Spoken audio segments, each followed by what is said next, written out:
Time now to turn to matters on the rails. 6 months of public consultation on the proposed high-speed rail line between London and Birmingham begins today. Jerry Marshall is chairman of AGAHST, Action Groups Against High Speed 2. He's in our Birmingham studio.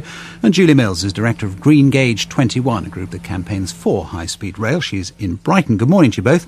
Good morning. Good morning. Julie Mills, first of all, you must feel the wind is in your sails, if that's the right phrase to use, because there's a poll out today which suggests there are many more people in favour than against.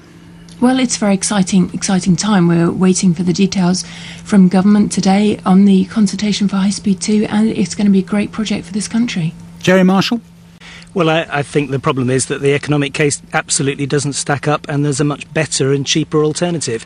The economic case, the benefits are inflated in a couple of ways through a ludicrous demand forecast, way higher than Network Rail.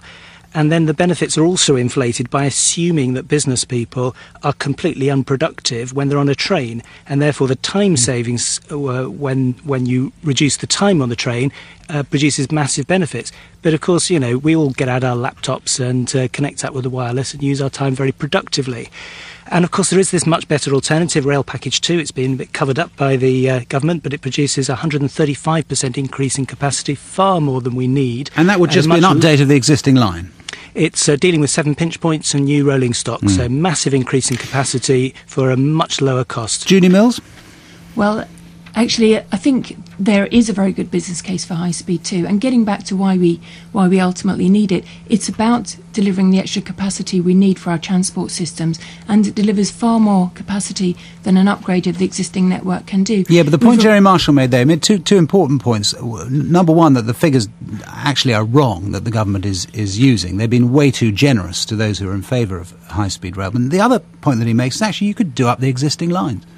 Well, all the studies published to date show that high-speed rail does have a really good business case, and that's been going back through the 2000s. I've been working on this since about 2001, and actually High Speed 2 will deliver far more capacity than upgrading the existing network can do, and it'll do that without the disruption that's already been experienced on the West Coast Main Line. We've upgraded that line over the last decade. It took £9 billion.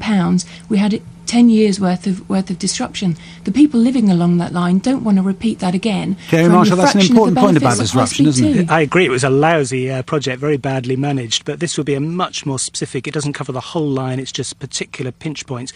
And the load factor on the trains after putting in RP2 would be lower than the load factor on HS2. So there would actually be more capacity using RP2. And there will as well, Julie Mills, I'm sure you'd accept, be quite a lot of disruption caused by these existing seasons. And not just disruption along the site of where the line is going to be put, but disruption at both ends as well.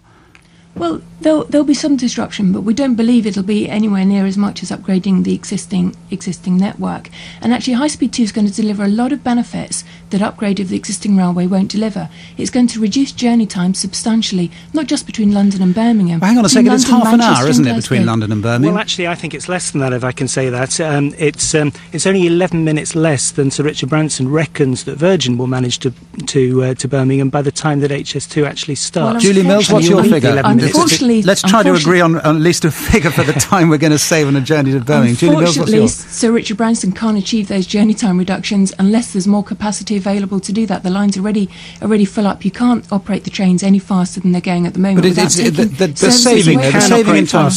saving in time is between 10 minutes and half an hour. Are we agreed on that? It's at least half an hour, actually. The government projections based on a lot of detailed modelling by engineering consultants, Arup and Atkins, show that 30 minutes at least is the journey time. Jerry Marshall, in a word, can you get a U-turn on this from the government?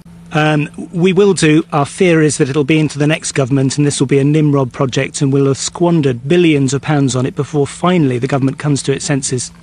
Jerry Marshall, Julie Mills, thank you both very much.